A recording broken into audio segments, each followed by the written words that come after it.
Assalamualaikum warahmatullahi wabarakatuh. Selamat siang pada teman-teman semuanya.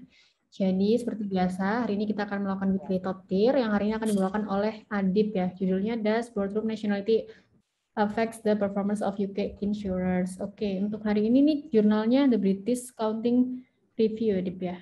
Top tier. Oke, silakan Adib bisa dimulai. Iya, selamat siang semuanya. Jadi pada kali ini artikel top tier yang akan dibawakan adalah Does Boardroom Nationality Affect the Performance of UK Insurance? Nah, di sini top tier 7/155 di accounting. Langsung saja kita ke highlight. Nah, di sini penelitian ini menggunakan desain data panel untuk menyelidiki pengaruh boardroom nationality pada profitabilitas dan solvabilitas perusahaan property casualty insurers yang beroperasi di Inggris. Property casualty insurers ini kurang lebih seperti perusahaan asuransi kecelakaan gitu kalau di Indonesia. Selanjutnya, peneliti menemukan bahwa boardroom nationality ini mempengaruhi hasil perusahaan. Nah, tergantung pada aspek keuangan yang diukur. Nah, di sini Direktur Amerika Utara itu dikaitkan dengan hasil yang menguntungkan, sementara Direktur Eropa itu cenderung dikaitkan dengan solvabilitas yang lebih baik. Hal ini mencerminkan perbedaan antara nilai pemegang saham budaya perusahaan di Amerika Utara dan pendekatan pemangku kepentingan yang lebih umum di Eropa. Nah, hasilnya ini dapat membantu perusahaan asuransi, regulator, dan lainnya seperti investor untuk lebih memahami implikasi kinerja potensial dari penunjukan direktur dari kebangsaan yang berbeda-beda.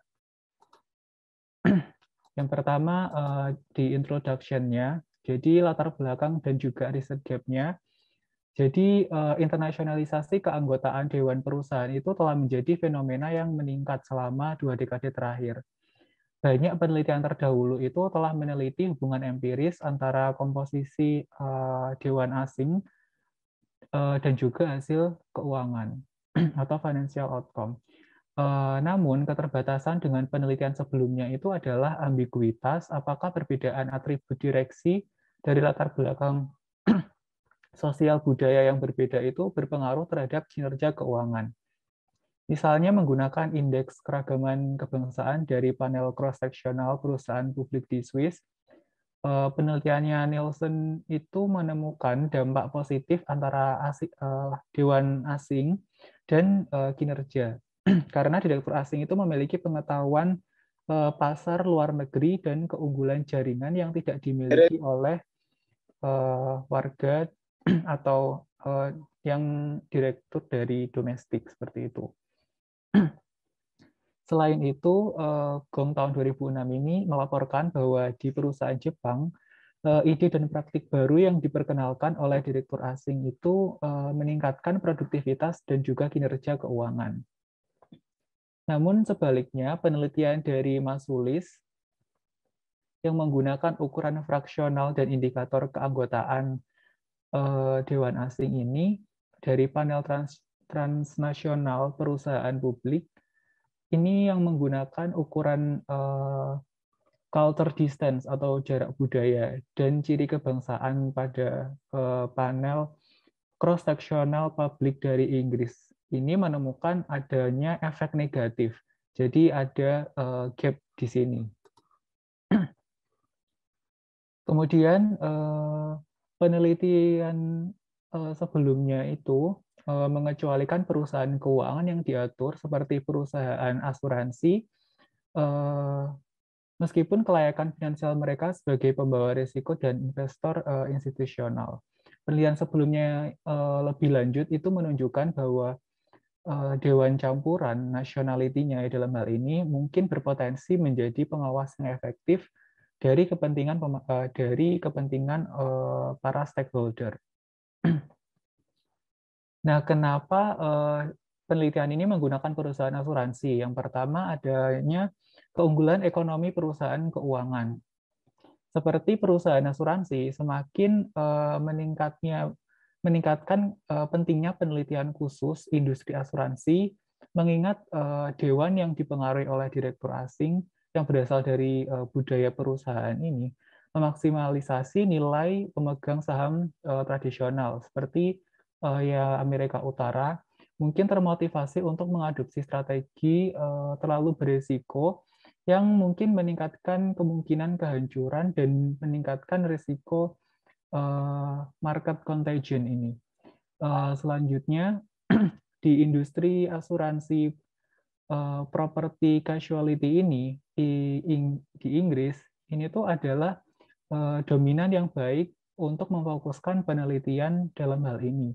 Misalnya, Dewan Perusahaan Asuransi property casualty atau kecelakaan ini di Inggris itu relatif lebih beragam daripada perusahaan lain dalam hal kebangsaannya. Jadi di perusahaan jenis ini dewannya beragam dari luar negeri gitu dengan profil International Historic Industry Asuransi Kerugian Properti sejak abad ke-19.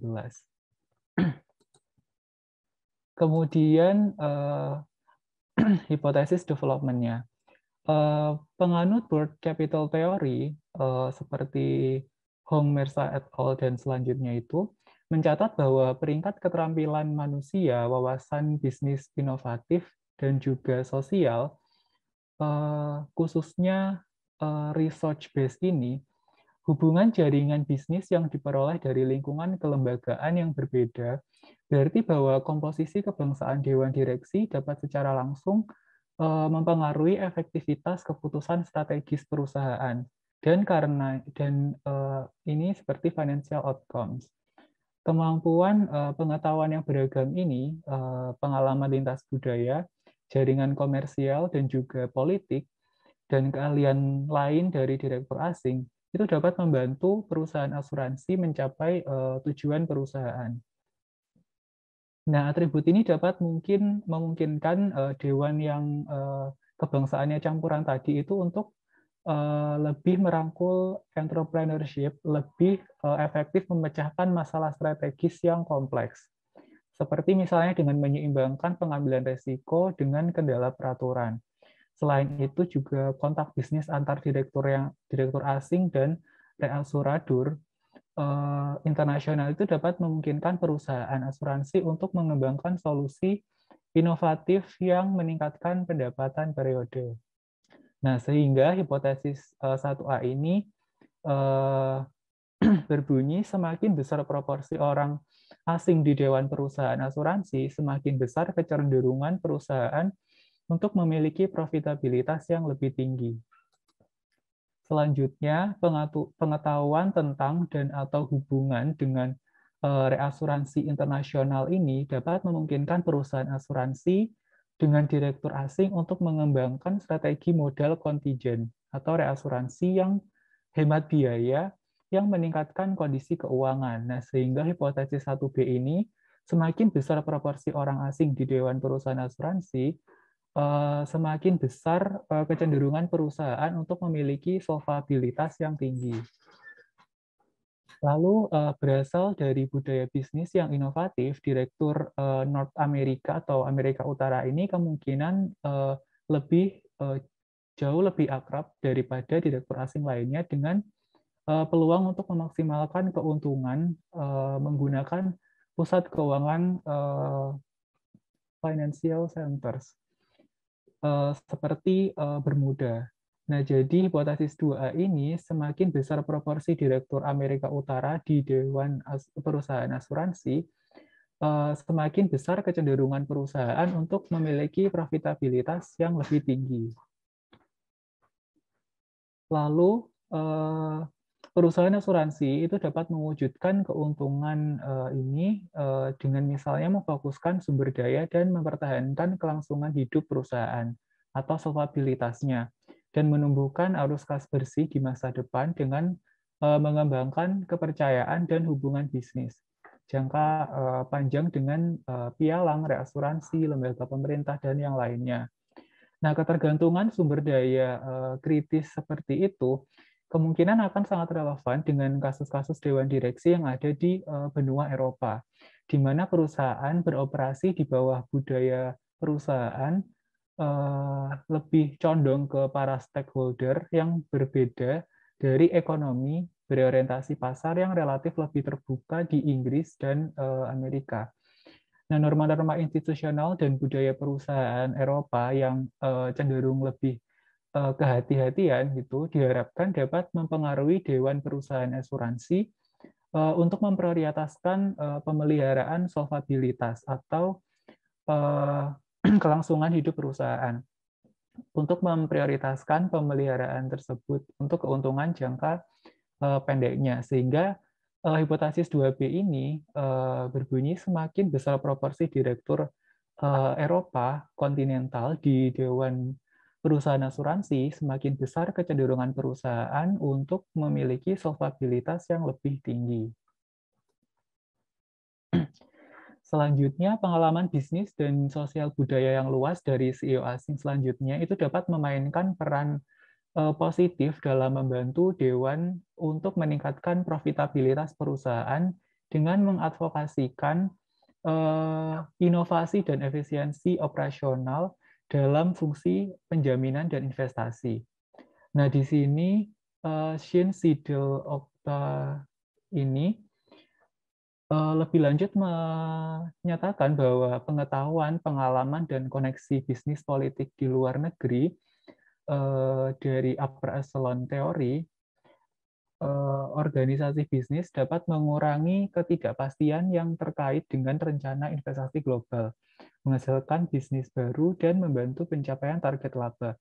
Sehingga hipotesis 3A, yaitu CEO asing atau foreign CEO dari perusahaan asuransi cenderung memiliki efek positif pada profitabilitas.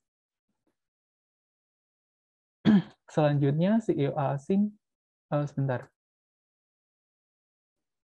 CEO asing perusahaan asuransi dapat berkontribusi untuk pemeliharaan solvabilitas, tidak hanya dengan meningkatkan profitabilitas periode, tapi juga membujuk anggota dewan untuk menggunakan alat strategis khusus industri seperti membeli lebih banyak reasuransi dan atau meningkatkan cadangan kerugian. Nah, sehingga di hipotesis ketiga ini CEO asing dari perusahaan asuransi juga cenderung memiliki efek positif pada solvabilitas. Nah, kemudian di riset desainnya, analisis yang dilakukan dalam penelitian ini itu didasarkan pada asuransi ini ya, apa property causality atau asuransi seperti korban gitu di Inggris dengan direktur asing dan di dewan di dewan mereka. Nah, kumpulan datanya itu digunakan data panel yang tidak seimbang dari 84 perusahaan asuransi kerugian properti milik saham Inggris, ada 1088 firm year yang beroperasi selama 15 tahun, tahun 99 sampai 2013. Nah, periode waktu yang dicakup oleh penelitian ini mewakili tahun-tahun paling awal dan terakhir ketika data lengkap tersedia pada saat penelitian dilakukan. Jadi pada saat penelitian ini data yang lengkap dan tersedia yang available digunakan itu antara rentang tahun ini sehingga digunakan sampai tahun 2013 saja. Lalu model penelitiannya seperti ini. Kemudian untuk definisi variabelnya, di sini variabel dependennya ada dua. Yang pertama ada ROE, yang dihitung dengan net annual profit before tax dibagi dengan issued and paid equity, kemudian ini solvabilitas tadi, solvency, position, ini dihitung dengan satu min surplus capital plus technical and other reserves dibagi dengan total aset. Firm performance is decreasing in this measure. Kemudian variabel independennya ada 4BD, ini adalah persentase foreign inside ataupun outside director dalam board. Lalu 4AMBD ini dari persentase board dari North America. Lalu EUBD ini Continental European, dan yang for CEO ini adalah foreign CEO-nya menggunakan variable dummy. Oke, langsung ke papernya untuk melihat pembahasannya. Nah, di sini dapat dilihat yang pertama ada tabel statistik deskriptif dan juga pairwise correlation. Nah, di sini sekilas bisa dilihat bahwa outside ini nilainya mendominasi ya. Jadi outside director di perusahaan asuransi ini lebih dari 50% atau lebih tepatnya 60%. Lalu kita langsung ke main regression-nya. Nah, di sini ada regresi untuk menganalisis nationality-nya ke firm performance-nya yang diukur dengan ROE. Nah, di sini bisa dilihat yang berhubungan positif adalah variabel 4BD yang pertama ini, dan juga yang Amerika. Jadi perusahaan yang persentase jadi perusahaan dengan dewan yang bernationality Amerika ini lebih cenderung atau memiliki hubungan yang positif dengan ROE, sementara yang Europe dan juga foreign CEO yang dihitung dengan dummy tidak. Lalu untuk yang solvency, nah di sini hasilnya kebalikannya dari tadi. Di sini yang 4BD dan juga yang Amerika tadi tidak menunjukkan hubungan yang signifikan, sedangkan yang European dan foreign CEO menunjukkan hasil yang signifikan. Sebelumnya ini menggunakan regresi menggunakan F-test, Brice-Pagan-LM test, Hausman test, dan juga Roberts-Hausman test. Jadi ini bukan menggunakan t-value yang seperti kita gunakan pada regresi di stata yang biasanya kita gunakan. Lalu di sini menggunakan ada additional atau further analysis-nya. Di sini menggunakan lag effect atau T-1, dan di sini menunjukkan hasil yang kurang lebih sama. Lalu yang solvency begitu pun juga sama. Lalu di sini ada juga regression untuk menganalisis. Karena sampelnya tahun 1999 sampai 2013, di mana tahun 2008 itu terjadi financial crisis, perusahaan ini mencoba membagi jadi pre-financial crisis dan post-financial crisis. Nah, di sini hasilnya secara kualitatif tidak berubah dari apa yang dilaporkan, selain hubungan dengan efek CEO asing atau foreign CEO yang di sini. Nah, di sini kan sebelumnya hubungannya positif, tapi di sini negatif. Selanjutnya untuk ini robust test untuk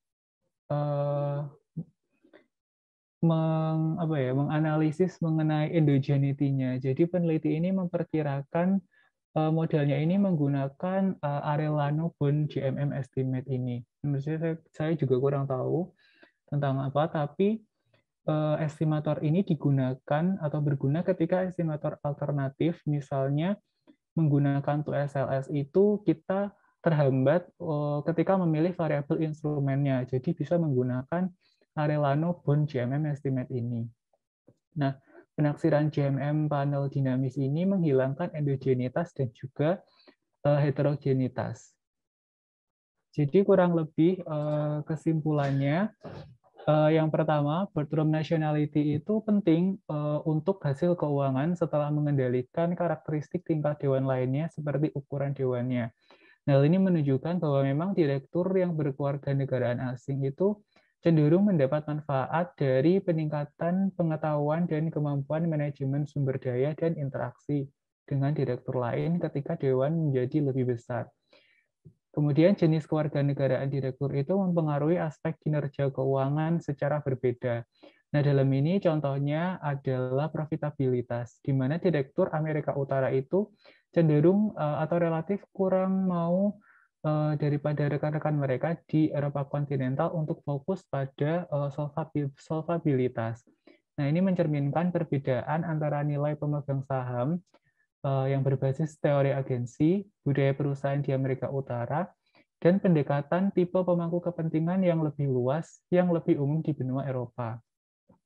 Lalu direktur Eropa kontinental ini dikaitkan dengan solvabilitas perusahaan yang lebih baik. Nah, sehingga ini mencerminkan tradisi peraturan dalam menetapkan keunggulan bagi perusahaan asuransi untuk memenuhi kepentingan atau kelangsungan para stakeholder. CEO asing umumnya dikaitkan dengan rasio solvabilitas yang unggul, yang diukur dengan dummy tadi. Pengamatan ini menunjukkan bahwa legitimasi peraturan mungkin menjadi pertimbangan penting bagi CEO yang foreign CEO seperti itu. Baik, sekian presentasi dari saya. Silakan jika ada yang didiskusikan. Adik mau tanya. Oh iya. Oke.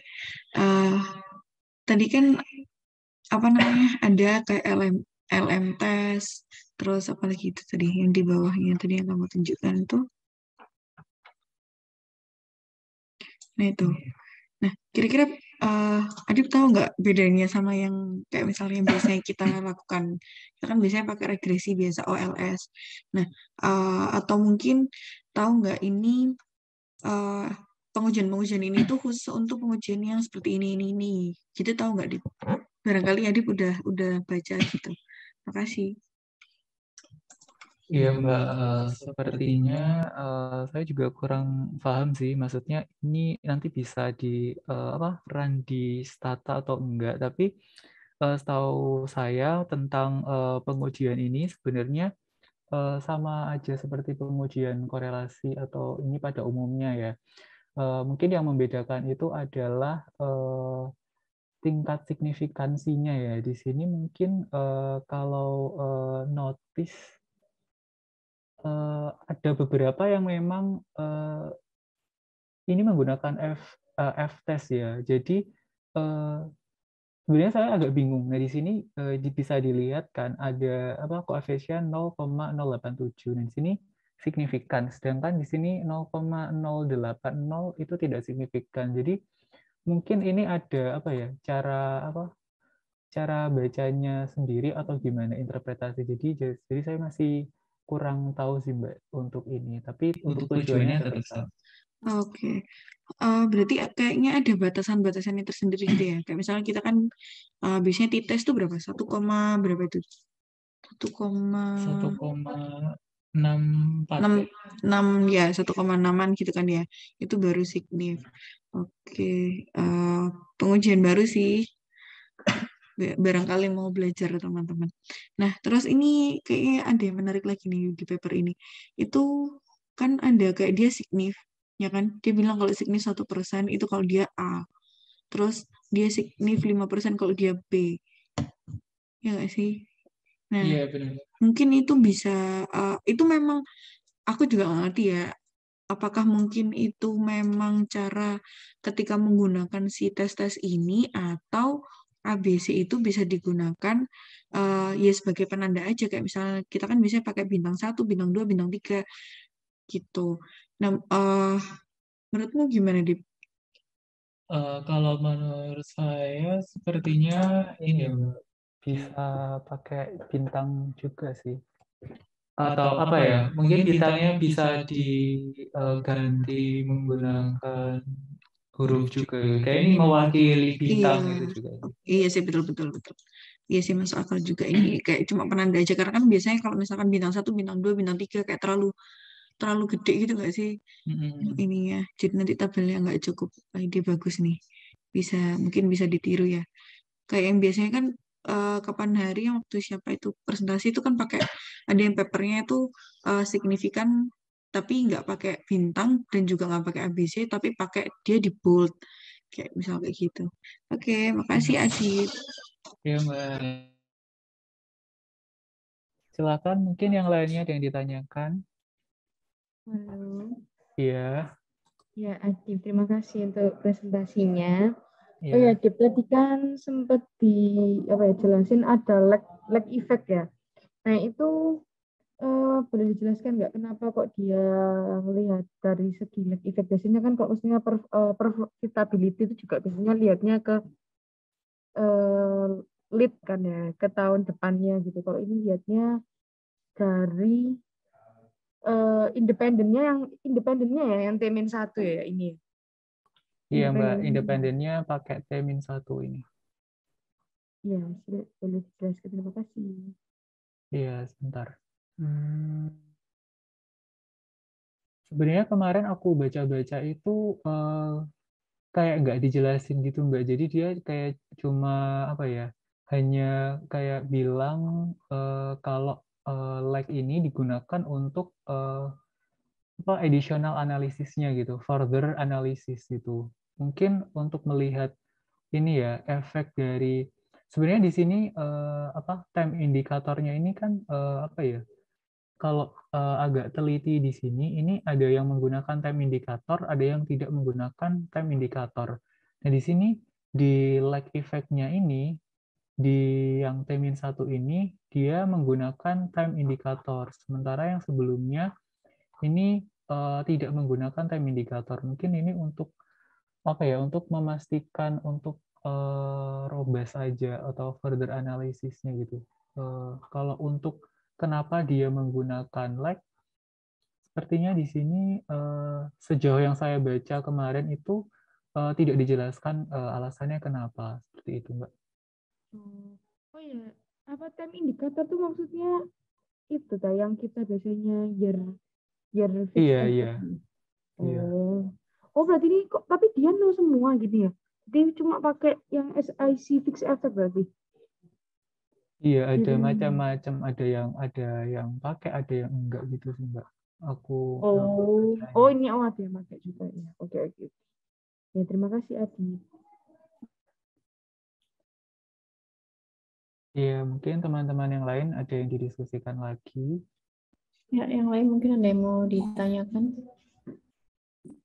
Fiona, Nurul, atau Suham? Aku mau tanya deh, tapi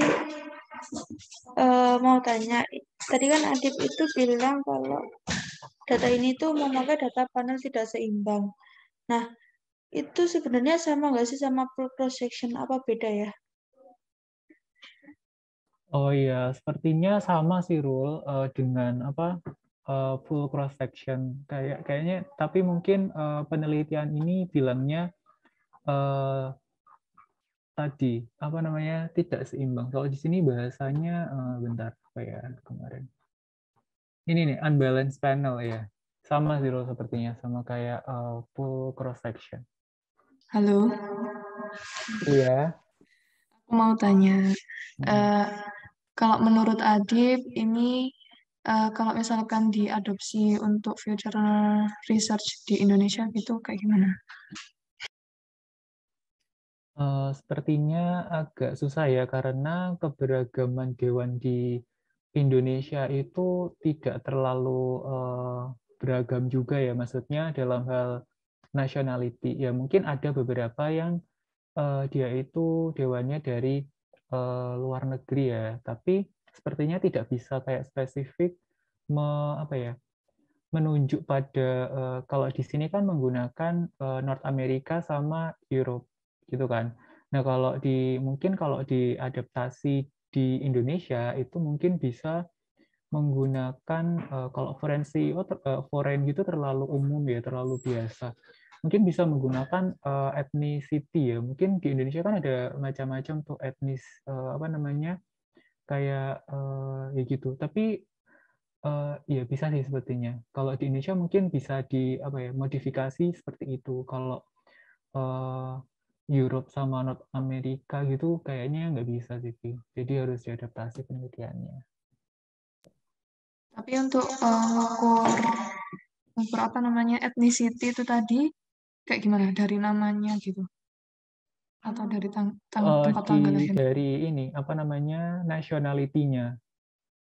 kalau apa namanya? Kalau ethnicity kalau misal diterapin di Indo ya. Kalau ethnicity setahu saya pernah baca ya tentang ethnicity itu bisa dilihat dari nama kalau nggak salah. Itu ada apa ya beberapa etnis mungkin apa ya agak apa ya aku kurang tahu juga sih Vi kalau itu mungkin nanti bisa belajar lebih lanjut ya tentang apa mungkin ethnicity gitu mungkin Mbak Mas yang lainnya pernah tahu tentang ethnicity di Indonesia gitu atau bagaimana? Ya memang mungkin lihatnya juga dari tempat lahir ya, tapi itu pun juga masih ada kekurangannya. Kayak contohnya misalnya tempat lahirnya mungkin Medan tuh mungkin bisa jadi dia, apalagi namanya mungkin nama-nama marga Medan gitu juga bisa jadi oh ini Batak gitu. Tapi ya mungkin itu harus kayak perlu 2 data gitu antara nama dan tempat tanggal lahir sih, itu menurutku yang bisa bantu buat data ethnicity. Soalnya kalau cuma tempat doang kayak misalnya aku lahirnya di suatu kota itu itu dan namaku adalah nama di luar pulau ya berarti juga beda kan, nggak bisa kayak gitu Fiona, kayaknya Fiona tertarik ya. Iya silakan mungkin ada yang ingin ditanyakan lagi atau didiskusikan.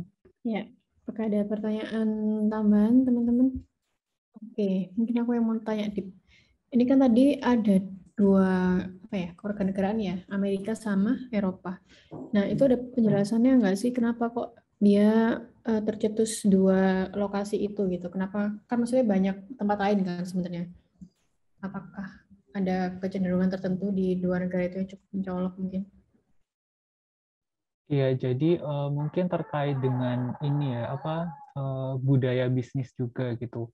Nah, di awal sini konsep nationality itu sudah dibilang bahwa ini akan merefleksikan socio-cultural norms and value. Jadi dari apa dua ethnicity ini atau nationality ini itu kan paling mendominasi di dunia ya, maksudnya mayoritas di perusahaan di Inggris itu terutama dan khususnya di perusahaan asuransi itu memang foreign-nya atau apa nationality-nya di situ untuk foreign itu kebanyakan dari Europe dan juga di Amerika gitu, North America. Nah, sehingga dari situ mungkin penelitian ini bisa tercetus. Pengumuman saya setelah baca paper itu seperti itu. Oke, berarti 2 itu yang mendominasi gitu ya, kebanyakan. Iya. Sebagian besar dari 2 negara itu. Oke, yang lain mungkin ada tambahan? Siapa yang belum? Damara? Ya, ini Damara mau tanya. Pertanyaannya itu kan kalau di penelitian ini fokusnya cuma di industri asuransi. Apakah kalau misalnya di replikasi di Indonesia fokusnya juga cuma bisa di satu industri aja atau bisa di semua SIC? Kalau menurut saya itu bisa di semua SIC ya. Nah, di sini kenapa peneliti menggunakan fokus ke perusahaan asuransi? Karena memang asuransi itu kan risikonya tinggi kan mengenai solvensi dan juga ROE-nya gitu. Dan juga kebetulan memang di perusahaan asuransi ini foreign board-nya itu beragam gitu dari ethnicity dan nationality-nya. Nah, sehingga penelitian ini fokus ke situ. Nah, kalau diimplementasikan ke penelitian yang ada di Indonesia, mungkin bisa ini ya, kalau menggunakan misal yang jelaskan Mbak Agnes tadi, mungkin bisa menggunakan nama dan juga tempat lahir nama ini, etnisnya Batak atau apa gitu, itu mungkin bisa diadopsi di seluruh perusahaan atau seluruh SIC. Karena ya menurut saya di semua perusahaan itu kan juga punya tingkat risiko yang beda, tapi mungkin harus dikecualikan juga tentang SIC yang assurance ini ya, atau biasanya kita SIC 6 kan, itu juga dikecualikan karena memang sifatnya itu juga beda kan, tentang risikonya itu juga beda. Tapi kalau ingin fokus ke perusahaan SIC 6 aja juga bisa sih. Jadi kayak menurut saya itu tergantung penelitinya ingin seperti apa, seperti itu. Oke, Adib, berarti kalau direplikasi di Indo itu mending fokus ke seluruh industri kecuali keuangan, sama fokus di keuangan aja gitu ya, mending ada 2 opsi itu. Oke, thank you, Adib. Iya, menurut saya seperti itu, Mbak. Oke, terima kasih untuk diskusinya teman-teman semuanya. Mungkin aku mau recap sedikit ya dari apa yang kita bahas. Pertama, kita dapat insight terkait dengan cara untuk presenting tables-nya. Tadi kan ada, kalau biasanya kita pakai bintang itu kan cukup panjang ya. Tabelnya jadi kayak melebar gitu. Tadi cuma pakai simbol A, B, C dengan tingkat signifikansi yang disebutkan juga. Terus kemudian untuk permasalahan endogeneity ternyata di artikel ini dia di running pakai variabel yang lag ya, lag variabel untuk permasalahan endogenitasnya. Terus kemudian untuk replikasi sendiri di Indonesia ini masih memungkinkan, tapi mungkin teman-teman tadi menyarankan mungkin kita bisa pakai yang ethnicity ya, karena kayaknya itu lebih masuk akal gitu untuk di Indonesia lebih beragam juga.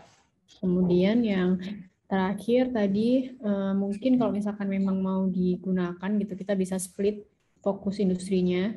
Kalau misalkan mau ke seluruh industri ya pastikan kita exclude untuk yang SIC 6 karena ini kan tadi sama hubungannya kinerja ya, ROE sama solvency kalau nggak salah. Nah itu kan pasti risknya juga beda gitu antara yang keuangan sama yang bukan. Oke, terima kasih buat Adib atas presentasinya dan juga teman-teman atas diskusinya. Kita ketemu lagi di Weekly Top Tier minggu depan. Oke, kalau gitu terima kasih teman-teman semuanya untuk Weekly Top Tier hari ini. Aku akhiri dulu. Sekian, wassalamualaikum warahmatullahi wabarakatuh.